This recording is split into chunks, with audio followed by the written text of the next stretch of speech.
is always moving. So is life. That's why Northwest Insurance Agency keeps you covered. From home to auto and more, we make insurance simple and stress-free. Stay protected in the city you love. Get a quote today. This is the On the Pony Express podcast, part of the On3 network. Check out all the SMU coverage you need at ontheponyexpress.com. Now, here's your host, Billy Embody. 1, 2, 3, let we go.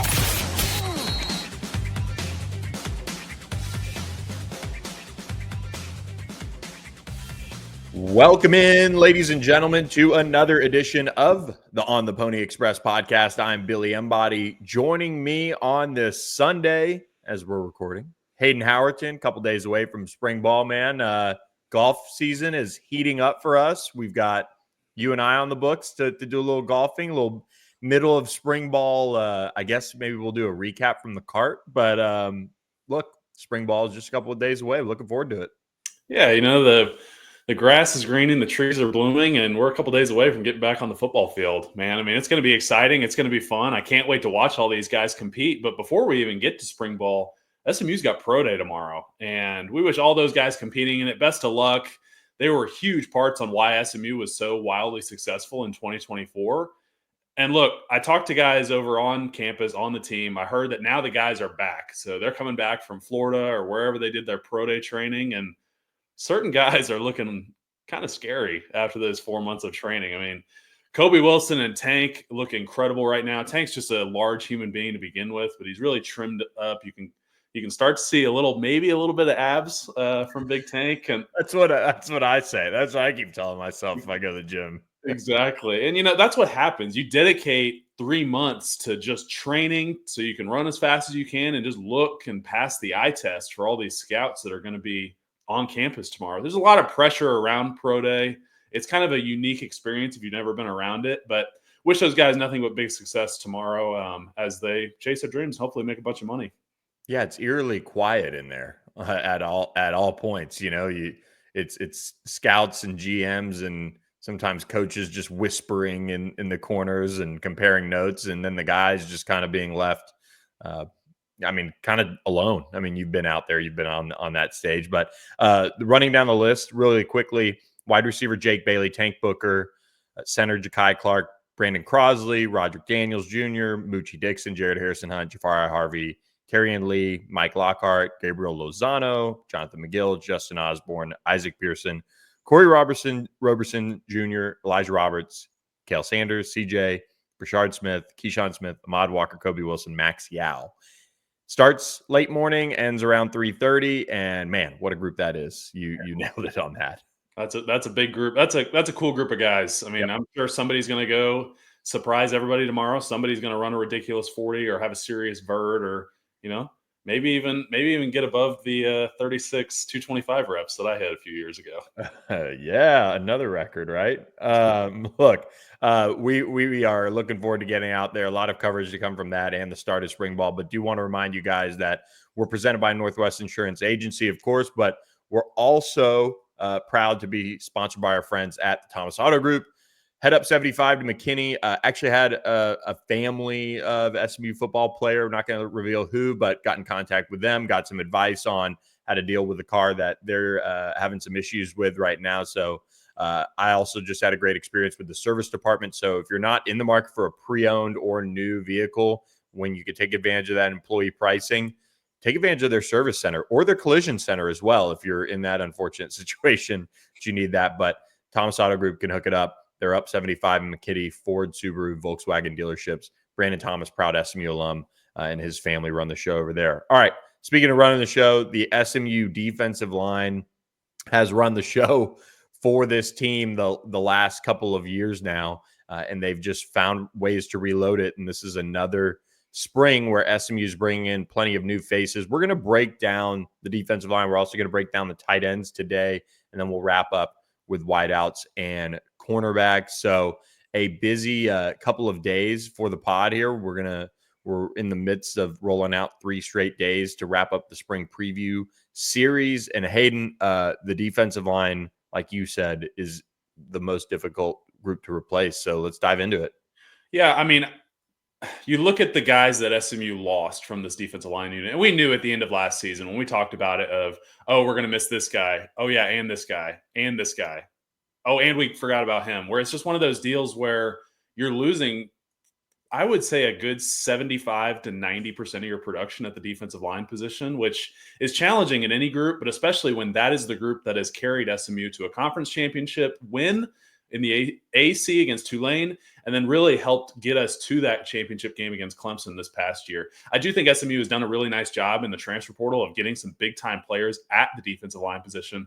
But before we get to them, let's recap on who's coming back for SMU. So as far as our returners go, we're looking at DN Cameron Robertson, 6'4", 250, 4 sacks, 32 tackles last year. I mean, look, production has increased every year for the former North Texas transfer. Billy and I were at that Virginia game where he had a pair of big-time sacks to help seal that game. He was a role player, really, last year, but I look at him as a guy who's going to compete for that starting job going into 2025. He's going to be a senior. He has lots of motivation on top of that on why he wants to make this his best season yet. Across from him, D-end Isaiah Smith, 6'4", 244. Last year, 32 tackles, 8 TFLs, and 6.5 sacks, all career highs for that kid. He's also going to be a senior this year. And look, when you look at his rush package compared to Cam's, his is a little more shimmy than the power rush moves. But if he can add that power game, that speed to power or the up and under, or, just a straight up bull rush, I think he's going to be a really good rusher for us this coming year. Both of these guys worked in combination with Elijah Roberts last year, who drew a ton of double teams and slides in the protection. So it's going to be really interesting to see how teams adjust to these two with E-Rob being gone.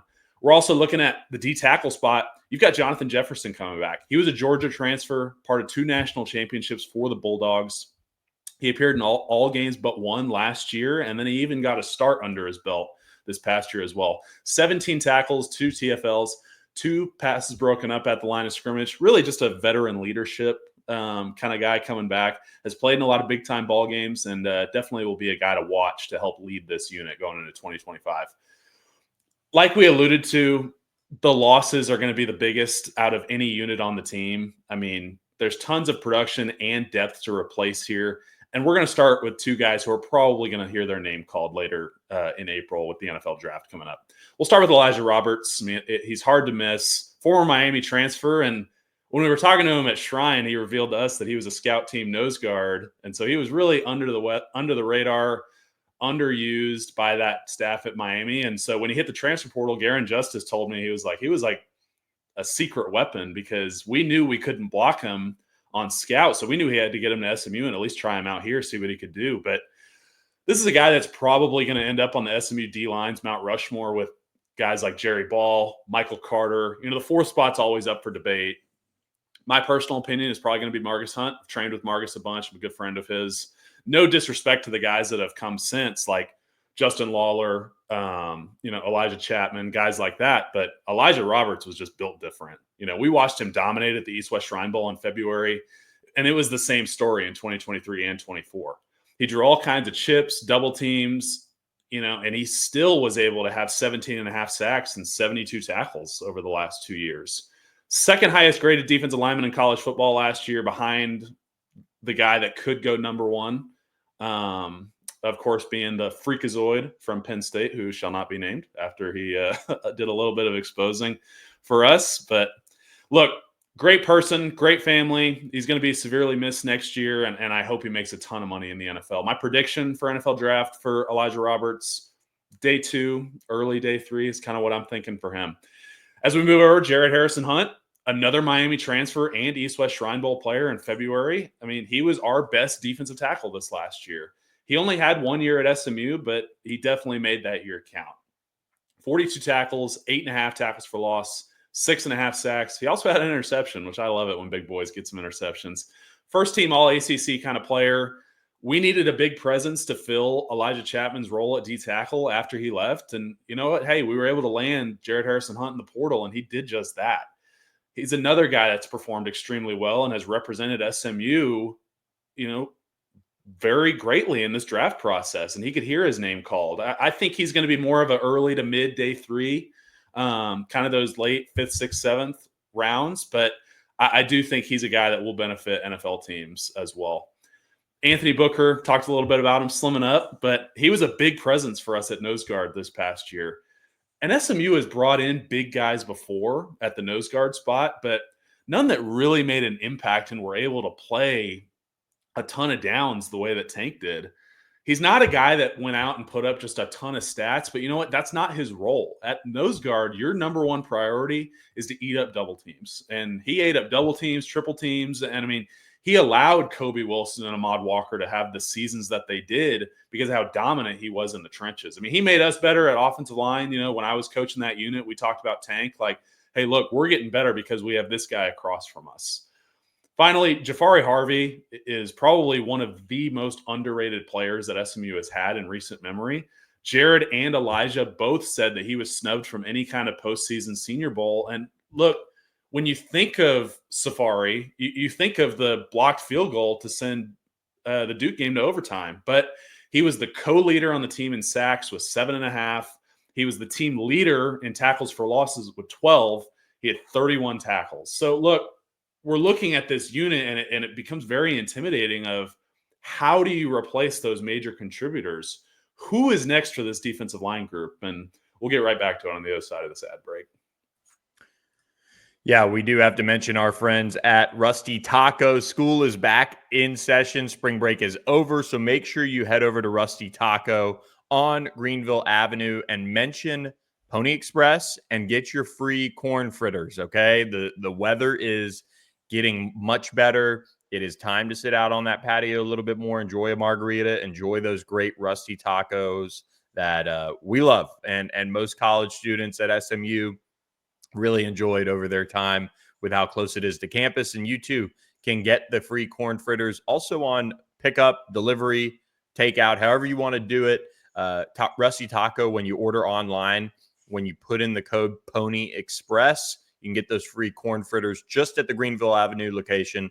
So check out their new menu at Rusty Taco. So we appreciate them supporting the On the Pony Express podcast. And SMU is going to need a lot of support from these defensive linemen that are coming in to make a difference because it is a new look group once again. But yeah, I think you obviously covered the entire group that's leaving very, very well. But I mean, there's so many great stories from that group. I mean, you mentioned Jafari Harvey and what he was able to do in saving the season in a way against that Duke team. You mentioned all the times that, you know, Elijah Roberts got double team, triple team, chipped. I mean, I think it was 2 games in and they had just gotten done playing Houston Christian or Houston Baptist, whichever one they are now. And through 2 games, Elijah Roberts had like a tackle or something. I mean, he just did, you know, stuff that don't show up on the stat sheets. And I just asked Rhett Lashley, I just said, hey, anything to that? And he just said, he'll be fine. Don't worry about it. And sure enough, he was. So, you know, Elijah Roberts went on to have one of the best seasons in college football by a defensive lineman. And so many great stories. I think even away from the field too, from that group that is leaving, you know, Tank Booker came in as a guy who was kind of cast off by so many programs in terms of, you know, would he ever be a starter? He was just a rotational guy at Arkansas at best. And he came into SMU and just totally changed his life. And it's really cool. Those are the cool stories with Coach Tibbs. And it's why he's so well respected in the culture of this program that Rhett Lashley's built. So SMU is going to miss those guys a lot. But they did assemble a ton of talent from the transfer portal. And they did it in a flurry. You know, it was middle of December. It was kind of looking a little not dicey because there was still a lot of time, but it was competitive out there. I mean, talked to a lot of people with the transfer portal and the landscape of that position is very competitive, and a lot of programs this offseason were investing in a big way. And so kudos to SMU for getting a lot of these guys done, a lot of former blue chip guys, a lot of highly touted and talented players that were highly recruited from the transfer portal. I mean, SMU beat out programs like South Carolina, Auburn. I mean, those 2 really stand out because they beat them for multiple guys. They nabbed a Baylor transfer. Mississippi State, I think, was another one. USC hosted DeMarge Lewis. Texas A&M hosted DeMarge Lewis. So it's a really talented group that we'll get into here. And Let's lead off with one of the edge rushers that they brought in. This is a really talented kid, originally from Kansas, a former top 100 prospect, DJ Warner. We mentioned him in the linebacker episode. He's going to kind of play that bandit spot for SMU. So he'll factor in on the defensive line. Maybe he has that similar career track to a Billy Walton, who got in, took his time, and man, one guy who I think SMU fans are, should be excited about, could be a breakout guy this spring and fall, is Billy Walton. Apparently he looks like $1 million, and he'll be DJ Warner, maybe be on that track with, guys like Turbo back and Billy Walton and Cam Robertson on the edge. He doesn't have to come in and do it all. But the big uglies in the middle, let's lead off with, the former number 1 junior college defensive lineman, Jeffrey Emba. Yeah, I mean, transfer out of Purdue. Guys, when you think of Big Ten defensive linemen, this is what you're supposed to look like. 6'6", 300. He had 53 tackles in his 3 years at Purdue. And I look at him as, maybe, yes, he can play D tackle, but he can also play end. I think he has the length and the size to play nose guard if needed. Just depending on the package, I think this guy's going to be playing a bunch of different positions for us. He's only bringing in 1 sack. I haven't watched the full tape on him yet. Obviously, like Billy, like you said, number 1 JUCO defensive lineman coming out. But I'm not sure what his rush bag looks like yet. But you look at the guys that Tibbs has developed, and he's developing guys that can get pressure in any situation. I'm sure he's going to be fine.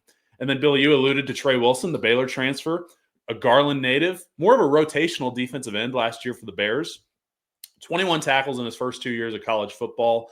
But this kid's only going to be a junior. He has time. He's still developing. He's still getting that college strength and conditioning under his belt with the meal plan and all of that. I think this is going to be a guy that's going to develop into more than just a rotational guy, potentially a guy that we build packages with. I'm also looking at Eric Taylor, Mississippi State transfer. He played all 12 games for the Bulldogs in 2023. Last year, did not play college football. We're unsure of the reason. There was never a news article. There was never like some big, oh my gosh, I can't believe he did that. Rhett has a really good moral compass. He's able to sniff out those locker room cancers. I don't think this guy's going to be an issue. And to back that up, there's a guy on our roster right now. I'm not going to name who it is. He got arrested at his previous school, and he's one of the nicest, most genuine people I know. Look, people make mistakes. People deserve second chances. And that kid has turned into one of our best and most impactful contributors on this SMU football team. So I have trust that he's a good kid, that Eric Taylor's a good kid, and I think he's going to be fine. But moving on, DeMarjay Lewis, another Purdue transfer, 6'3", 300, 22 appearances for the Boilermakers, 22 tackles, 4 TFLs. He's coming over with a teammate. I'm sure they're going to be hotel roommates together. And it helps, when you have some familiarity, you have a guy that you've worked with before, you're able to run games together, and you kind of know how that guy works. It's like when I was in Arizona, we brought over a dude who I was teammates with in Tennessee, and it really helped because when we did our twist pickup games, I knew that he was a guy that was really going to snap over one of the defensive tackles to me. And so when we worked together, it really just elevated both of our games. So something that was really cool to be able to work with that guy. I mean, it was the same thing with Jalen Thomas. We played next to each other for years at SMU where we could really go without even communicating. We knew what the other was thinking. So it really helps when you have guys you've played with for a long time. The last guy, as far as big-time transfers go, I'm looking at Terry Webb. Texas State transfer. He started 23 games over the last 2 years for G.J. Kinney's Texas State Bobcats. And when you have that kind of experience, and yes, I know it's in the Sun Belt and it's not coming from the Big Ten or the SEC or anything overly exciting like that. This guy's played a lot of football. He's gotten a lot of snaps under his belt. He's going to get even more this spring because Tibbs is going to rotate these guys. They're going to be in all the huddles. They're going to be going against every single O-lineman we've got. I mean, they are going to improve because of the depth that they have. They're going to make each other better. And they're going to go against some good competition on offensive side of the ball. You look at the high school signees we're bringing in as well. You're bringing in Jalen Shivers from Georgia, Tyron Winslow from Louisiana, and then, of course, we've already talked about it, Calvin Thibodeau is the defensive line coach. Former Oklahoma defensive line coach. He's one of my favorites on staff. I think he's one of the most important assets that we have as a program, a guy that really does a nice job developing all of these guys. 100%. And I think when I look at the guys coming in, there's so many different ways this could go, because there are guys with questions. There are guys with, taking the jump up to the power conference level. And there's also, Jonathan Jefferson. He's not going to go away. They're not coming in to replace all three defensive tackles, kind of like what happened after the AAC run. This is a group that is now really, really kind of, I think the culture is still in a very strong place despite losing what they did. And if they get all of these guys to buy in, and if they stay healthy, which is the biggest thing, they'll be in good shape. I don't think they're done adding to this group if they could find another guy in the transfer portal in the spring, just because, you get an injury here or there, and all of a sudden it's thin. And one of the reasons why SMU was so successful last year was because they had depth when you lost Jonathan Jefferson for a game or two. I think maybe a game, maybe two. But after that Stanford game, he got hurt. And then you had Tank Booker, who didn't play against Louisville, maybe played a snap and just couldn't go. I think they missed him for a couple games, but they had the depth to kind of overcome it. And, that's what they've assembled for the most part here. But you look at Jeffrey Emba. I was talking with somebody, and Calvin Thibodeau obviously said this too, but they got a lot of good intel from former SMU defensive coordinator Kevin Kane on these two Purdue additions. And Tibbs actually coached with Kane prior. I forget where they coached. I think maybe Kansas. But they have a good relationship still. Kevin Kane actually spent some time around SMU during the college football playoff prep because he obviously faced Penn State. And Jeffrey Emba, DeMarge Lewis, two guys that in the scheme that Ryan Walters ran at Purdue were asked to kind of sit back and play a little reactive. And these are two players, and in particular, Jeffrey Emba, who just oozes athleticism. I mean, Jeffrey Emba looks like he should be playing left tackle, like that super trim 6'6", 305. I mean, he just doesn't look like necessarily. And on top of that, he's from France, and he's kind of got a little fashion sense to him. I've seen him wear some interesting shoes and things like that. So quite the guy that SMU has brought in. And, SMU now, after Junior Aho, you got Jeffrey Emba. Maybe he'll take advantage of it and make a name for himself like Junior did. But this is a really group of like totally different body types. Trey Wilson can kind of play end a little bit, play a little strong side end, play a little inside. Eric Taylor's just a big, massive human. If there is a tank on the team right now, it's kind of Eric Taylor. I think Terry Webb and DeMarge Lewis are kind of built like your Jonathan Jefferson, like your Jared Harrison Hunts a little bit more. And of course, Jeffrey Emba is kind of unique in his body type. So it'll be, probably the biggest question I have of this spring is, how does Eric Taylor look? Because if he looks like and he was a former blue chip guy. I actually covered his high school recruitment pre-COVID when he ended up committing to LSU and signing with LSU out of Hewitt Trussville in Alabama. And so it's wild that he's still playing college football. And depending on the junior college ruling, could be 27 by the time he hangs it up, which is wild. I think that's right. But I don't know if he actually is going to get as many years as, the ruling might allow. But Eric Taylor is the biggest kind of wild card for me. He sat out this fall, like you said. And if he comes in with that kind of refresh mentality, and I talked with him right as he arrived at SMU for the spring, he's got a relationship with Calvin Thibodeau dating back to when he was recruited, funny enough. And so they have that bond, and I think they know this is the time where he can, reshape his life and career. And if Tibbs can do that with Eric Taylor, I mean, that is just massive. And it would just completely kind of change the projection of this defensive line, because DeMarge Lewis is very good when healthy. Terry Webb looks like somebody who could, emerge as a pro type of player, like somebody who kind of like steps up to the power conference level and does well just because of the tools and athleticism that he has. Former SMU defensive lineman Mike O'Gwyn was his coach at Texas State and had some really nice things to say about him. So if Eric Taylor is kind of that wild card that pans out and looks like he's going to get some really positive run based on his spring, then you're looking at a group that'll once again be among the best in the ACC. And I think that they will. I think they've brought in enough. They've brought in enough talent. They have the coaching to definitely do it. It's just how quickly can this group all get on the same page? I mean, the great thing about defensive line is, and defense in general, 10 guys can be wrong and one guy can make them all right. But we're still wanting to play technique sound. They're all going to have to learn how Coach Thibodeau is wanting things to be done. And while talking about coaching, I love the fact that Kevin Kane was around because love that guy. We definitely bonded during his time on the hilltop. And then B, when you talk about how coaches can shape guys' life, I talked with one of the coaches on staff at SMU when they were dealing with a guy who had off the field problems, and I was just like, hey, why do you put up with that?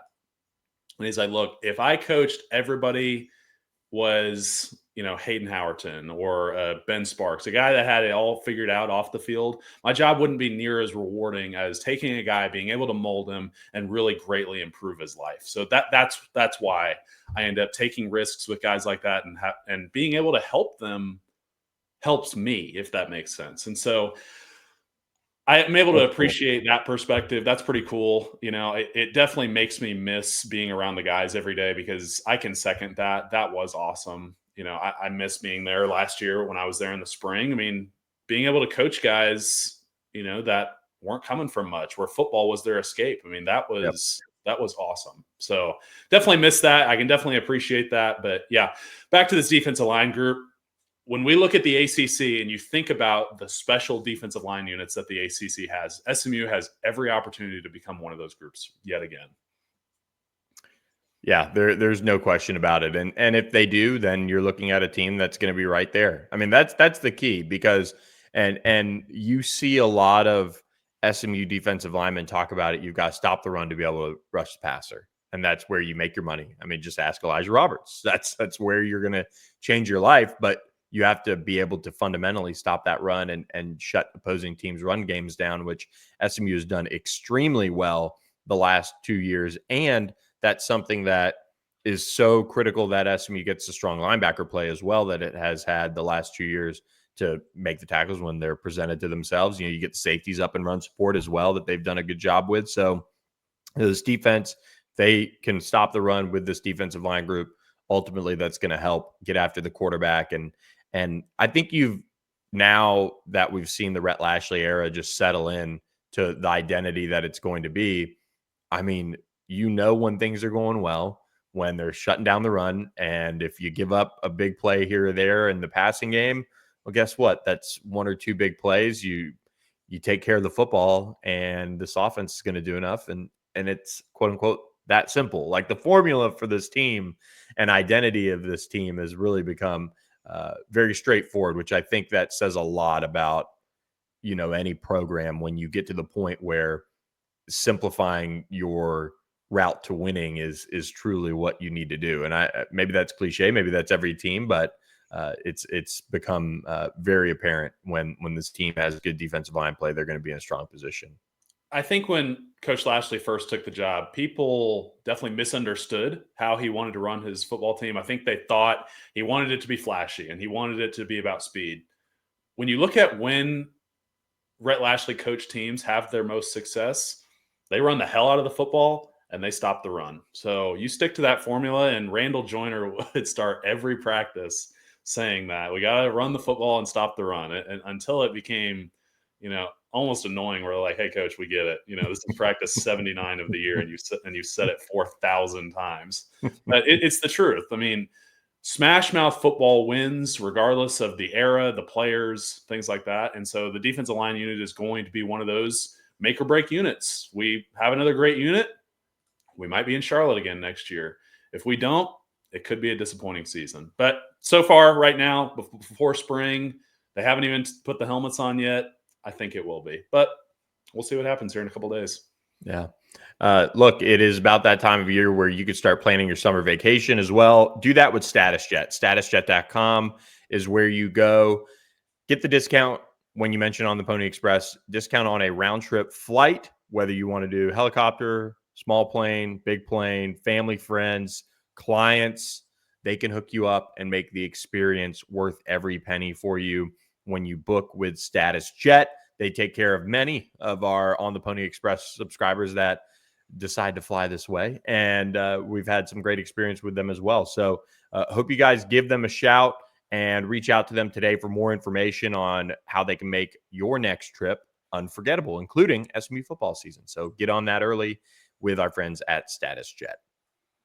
All right.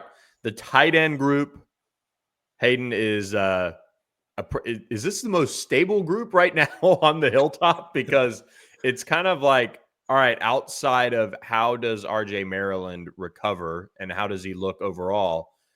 I mean, there's no worries about this group and what they're going to bring if they are healthy.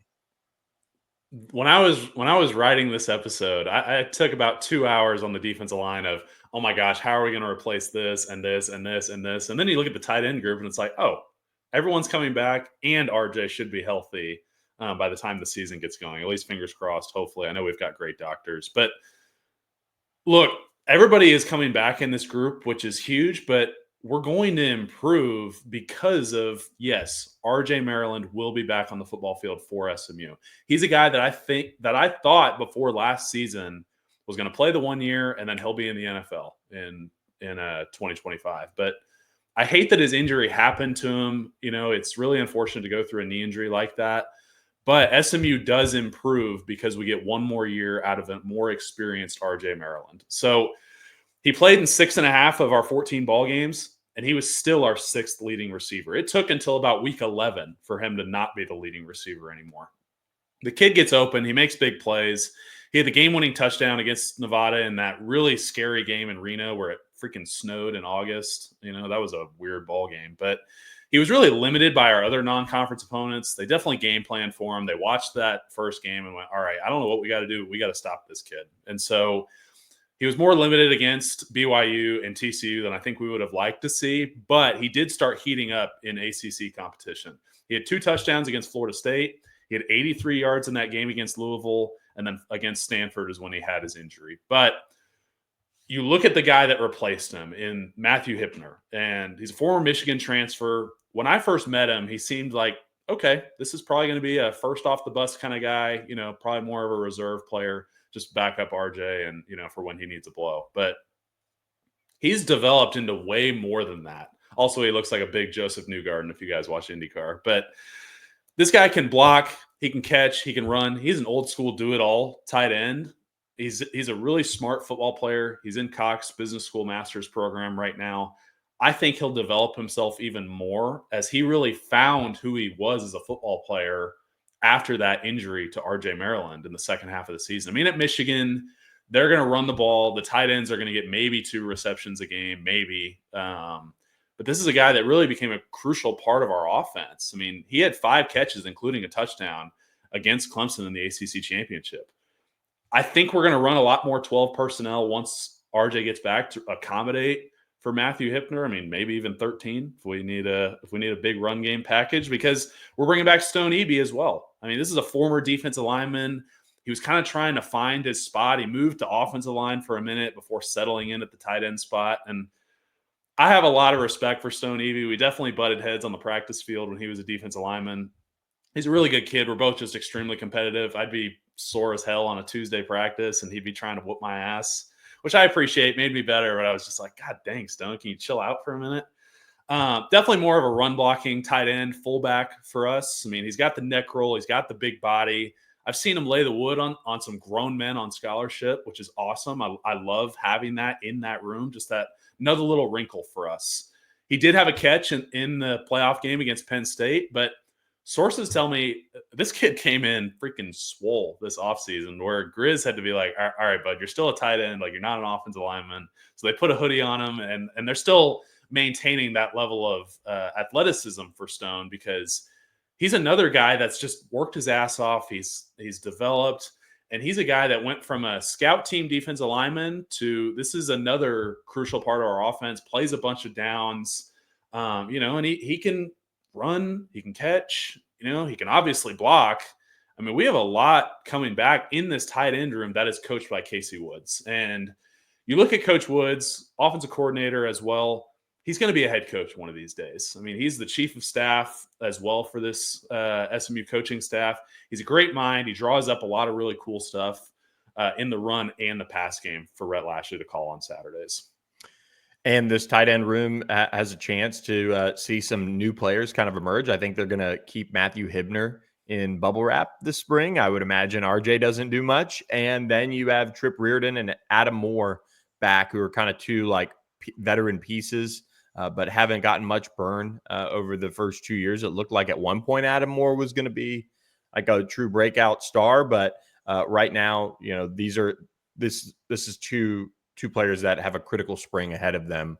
And then you've got Devin Martin and Miles Uter coming in this summer, a junior college and high school edition. So a tight end room that has a lot of depth. I think, one product of the 105 limit now versus just 85 scholarship is you can allow, or not necessarily allow, but some of these guys that, maybe look at a tight end room like this and say, man, I've been here a couple years and am I going to play? They got Matthew Hibner now or whatever.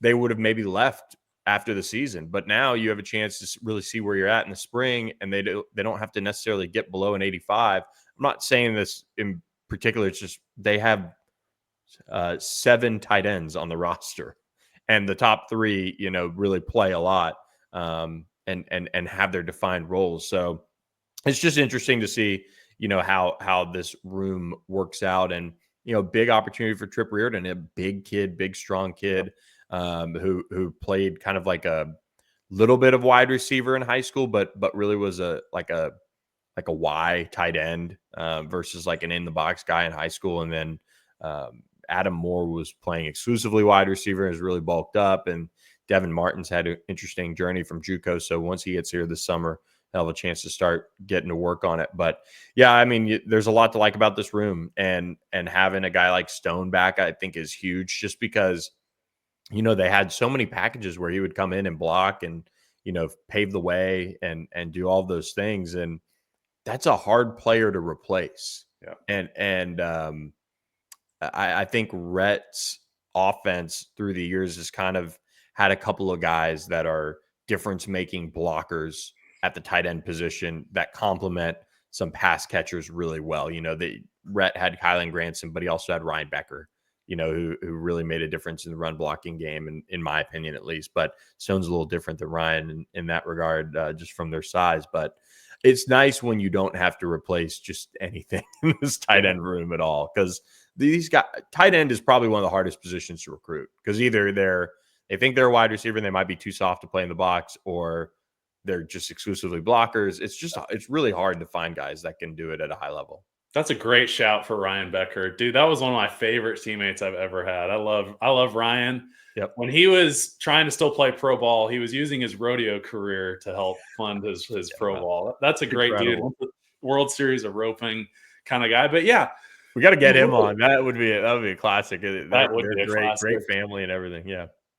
But yeah, like you said, most tight ends are one or the other. So we are very grateful to have Matthew Hibner, which the film episodes, last year, we'll start getting back into that as things develop. I don't want to give away too much of our secrets, but Matthew can do it all. Stone can do a little bit of everything. And the true fullback is dying in football. And it's one of the great tragedies as the sport continues to evolve. You kind of just need guys that can do everything. They can catch.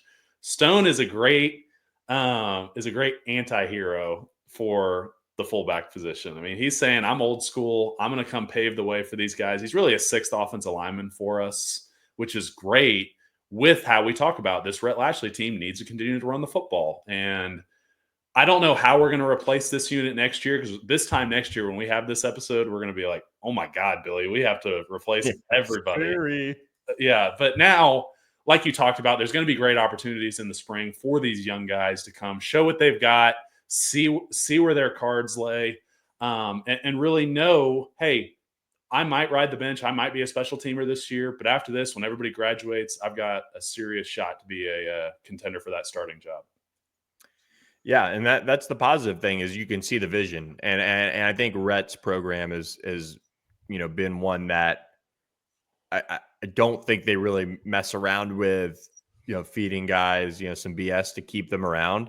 And that is worth noting here. Like, unfortunately, Tyler Aronson is entering the portal already after 1 year with, the quarterback room with Ty Hawkins coming in. And I think this is one where instead of him, them just letting him kind of stay and waste his career, they're going to try to help him get somewhere. And waste is probably a bad word there, but I don't think he was a guy that was going to break through into a starter or backup role. So now they're making that early kind of call to say, hey, like, why don't we help you find some other place to play versus, a Trip Reardon, Adam Moore, like, hey, if you keep developing, we can see it. We see your tools. You just have to go out and take it, if that makes sense. Yeah, I mean, there's nothing wrong with that. I think about when I got cut by the Patriots and Bill Belichick called me. He personally called me, which I flex.